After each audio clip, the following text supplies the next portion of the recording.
Hey Aries, welcome to your November love reading. This is going to be for Sun, Moon, and Rising Aries, covering the month of November. I'm going to go ahead and pull 3 storylines. I guess you'll see what resonates with you the most. It's not a pick a card because all the cards are going to be upright, and depending on the storyline that comes up for November for Aries, you'll be able to kind of see what resonates for you. So let's take a look and see what's going on, everyone. All right, let's see what's going on for Aries. Angels, please go ahead and connect me to Aries for the month of November. What are the biggest energies that you see for them? What are the biggest energies you see for Aries in the month of November? Wedding. Some of you, obviously you're coupled. Some of you are getting married this month, and if so, congratulations, Aries. The next card we have is codependency, and then we have flirts. So I will say for this month for Aries, we have a lot of exciting things happening. Just looking off of these cards, for some of you, you're getting married. This is a beautiful time for you. Or of course, maybe you and your partner begin to talk about marriage if you're not getting married. Maybe the topic of weddings actually comes up really strongly this month for whatever reason. So clearly, obviously with the wedding card, we're talking specifically to couples. But don't worry, singles, we got a couple more storylines to go here.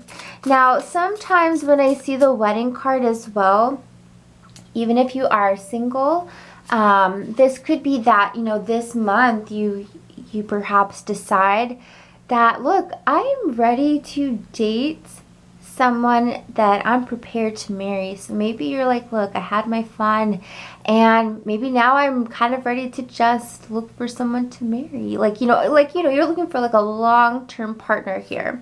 So let's take a look and see what are the energies of this wedding card for Aries in the month of November. We have the 9 of Wands reversed. Oh my goodness. Okay. All right, I'll get to that. The 10 of Cups coming up reversed. Whoa, and the Knight of Cups.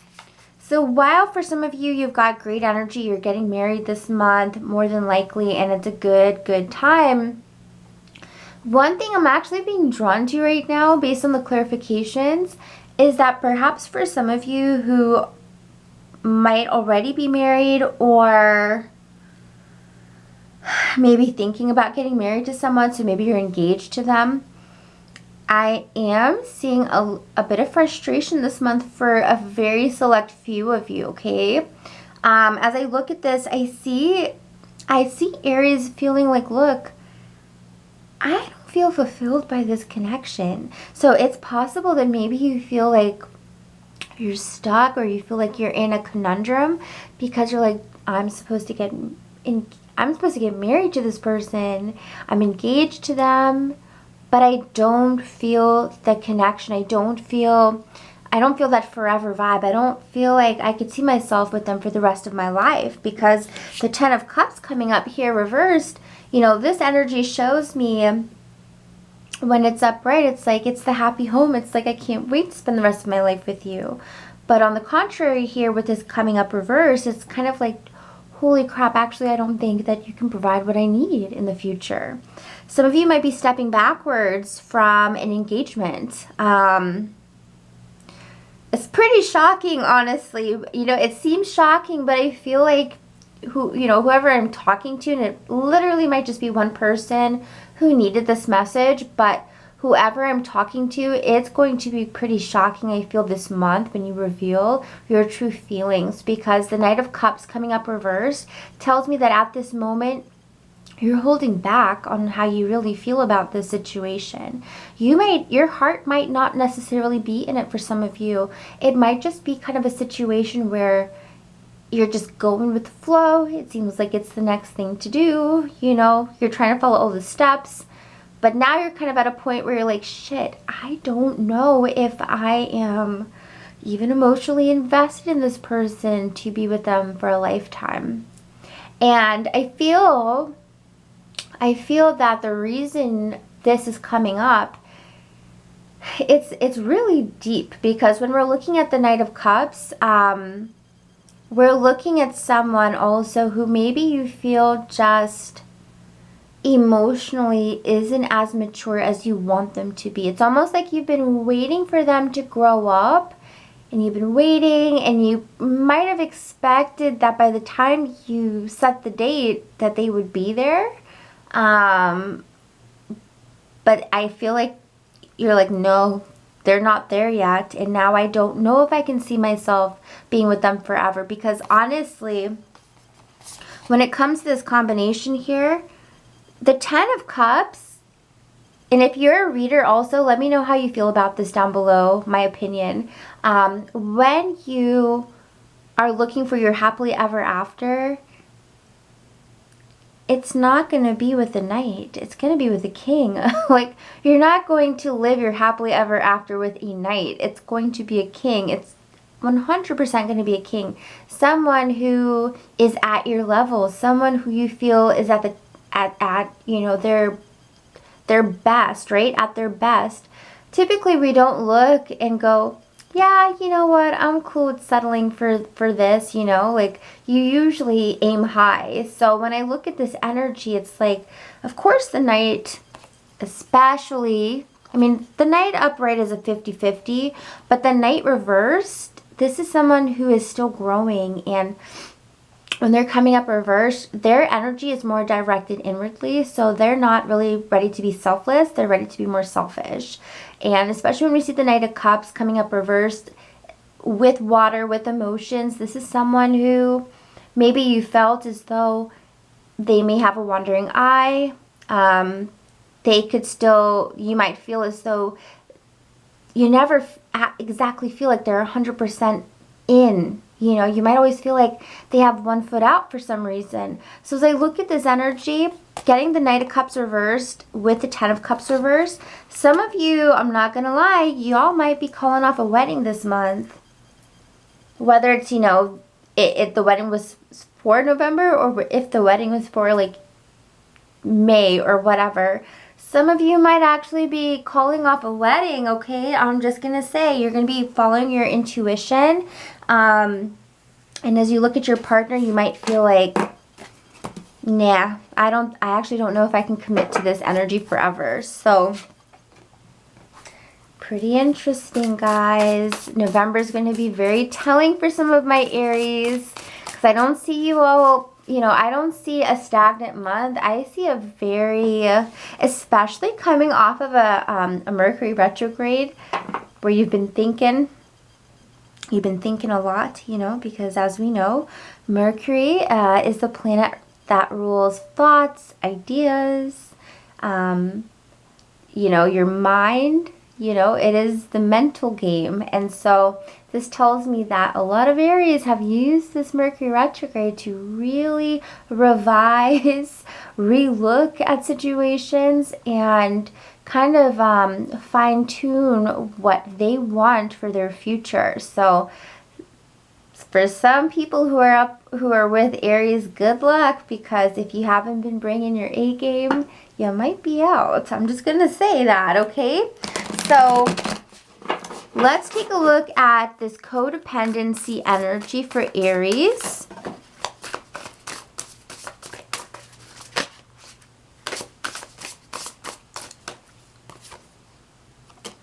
You have the Emperor coming up reversed and the Five of Wands. One thing I want to say, guys, for some of you connecting with someone, if you have been wondering, is this a red flag? Be careful. Like, okay, look, guys, we have flirt coming up next, so like I'm really excited for this, but I have to say the things that I'm feeling here. And as I look at the codependency, I don't know, like, I think when I was a teenager, I thought codependency was cute. Like, oh my God, I can't be anywhere without my partner, you know? But as you get older and you get more mature, you realize that's not healthy. You know, you all need to have your own independence. And for some of my Aries here, I look at this energy I'm picking up here, and I feel like if you are with someone or you're just talking to someone, this could be how you're feeling or this could be how they're feeling. But I feel someone here is feeling like things are too codependent. Like someone here feels like I need to be able to live my life without you. I mean, I love you in my life, but I also need my independence, okay? Someone needs a proper amount of space is what I'm picking up here. And I feel this is something that, you know, some of my Aries fight about with the person that they're interested in. With the Emperor coming up reversed, I mean, this could be Aries like you, or it could be Taurus. And sometimes with the Emperor card coming up reversed, you might be wondering like, okay, why do I feel like I'm always fighting with my person of interest? Why do I always feel like they're like fighting me about something when I know the connection is passionate, it's exciting, it's very flirtatious? And if you're wondering why I feel, it's because the person that you're with or the person you're interested in, they need a little bit more alone time. You know, not alone time, but they need more space. This person is almost the opposite of you, where they love a lot of space. They prefer quality over quantity when it comes to spending time together. And remember, speaking of spending time together, that reminds me of the 5 love languages. And remember, not everybody's love language is quality time or spending time together, you know? So it's important for some of my Aries, try to look and see like, what is your love language versus the love language of the person that you're interested in? Because while yours might be time together, theirs might be words of affirmation, you know? And I think when you I guess you honestly can see maybe some of the differences in this connection. I feel like it's going to really help you to understand like how come they don't want to hang out every day, you know?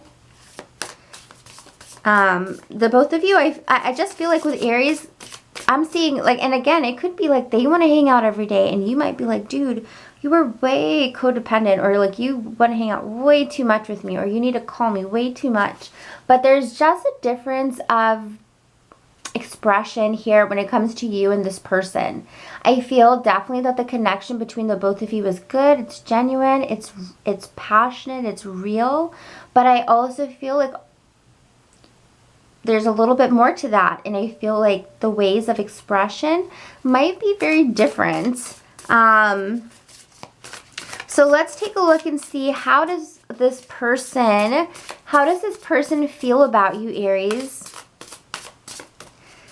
How does this person feel about Aries?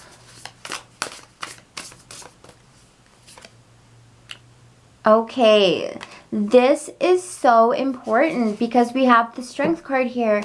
This person feels very strongly about you, and I look at this and I go, oh my God, I can totally see like they're fighting over like the differences in technically their love languages. Like they are fighting over that.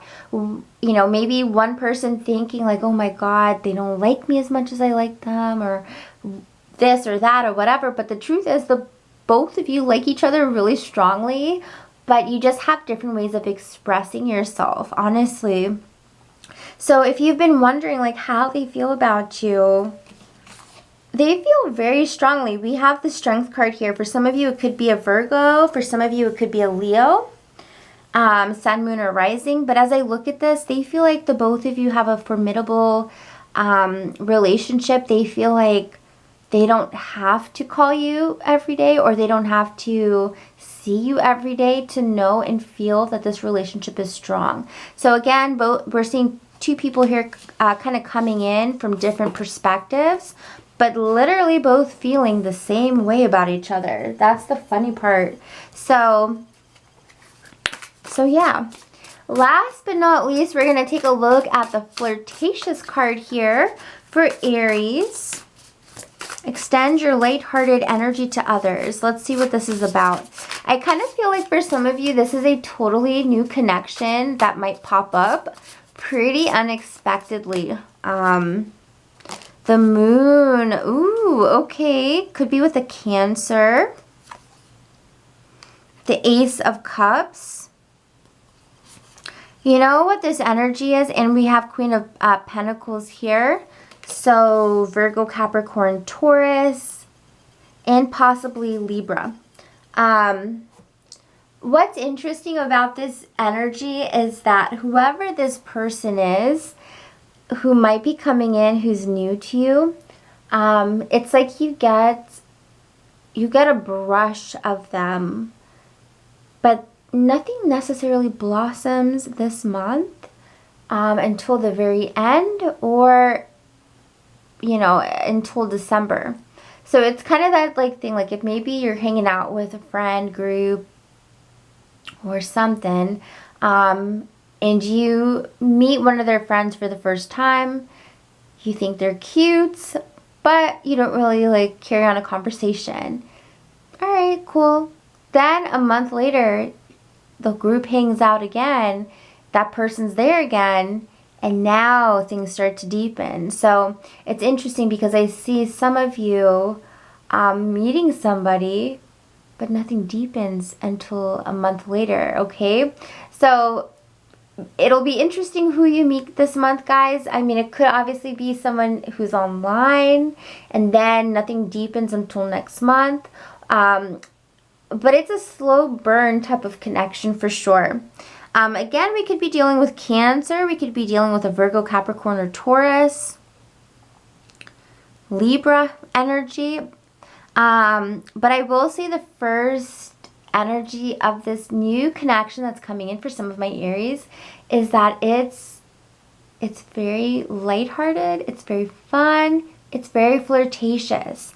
And the other thing I picked up was that it could even be like, you're at maybe one of the regular stores that you go to, a grocery store, a home improvement store, who knows where you go, but it could be one of a regular store, and, maybe you have a light conversation with a coworker, or, an employee who works there, and then, it's cute, it's lighthearted, and then maybe you go back a month later, things might deepen. It's that kind of connection where it's like it was fresh when it started, then it lingered like a sweet perfume in the air for like a month, and then you go back and, it's almost this connection where they've also been thinking about you since the last time they saw you. And it's almost like when they see you, they go, hey, can I ask you out? Like there's such flirtatious, subtle energy here where it's like, ooh, because I think for some of you, you might have been dreaming of this connection a little bit. You saw them, you thought they were super cute, you thought that you guys had a good little quick banter, maybe as they poured your coffee or something, and then you come back and things deepen. It's that kind of connection that I feel. Very interesting. 5 of Wands. Look at that. 5 of Wands and Emperor came up again. So, and the Knight of Cups. I got all these cards already. So, as I look at this energy, I feel as though with the 5 of Wands, this is like, this is like looking at the time that's in between you meeting them and then you deciding, what, I'm ready to kind of dive in. You look at this, you weigh out your decisions, and you go, what, I think I'm ready to dive in. Maybe let me go back to that store. I felt something. Maybe they felt something. I see for some of you, you're also just so ready as well. And I feel this is mutual energy. You're just so ready to take a risk and, put your neck on the line almost, because like it just feels, scary in a sense, the feeling that you have about this person, because you don't know if it's just a whim or whatever. but I see you going ahead and putting yourself out there. I do feel with the Knight of Cups reversed and the Five of Swords, that it is an impulsive decision because we do have the Knight of Cups coming up. And again, it's such a risky thing. I do feel for a lot of you, it's time to kind of act, honestly. It's time to act and to put yourself out there. It's time to, especially with the Knight of Cups reversed and the flirtatious energy, it's definitely time to put yourself out there and not be afraid of taking a risk, because if you're following your intuition and you're following your gut, there is a strong message there for you, okay, no matter the outcome. But yeah, guys, let me send this to you, and I hope you enjoyed your reading. Take care, guys. Till next time.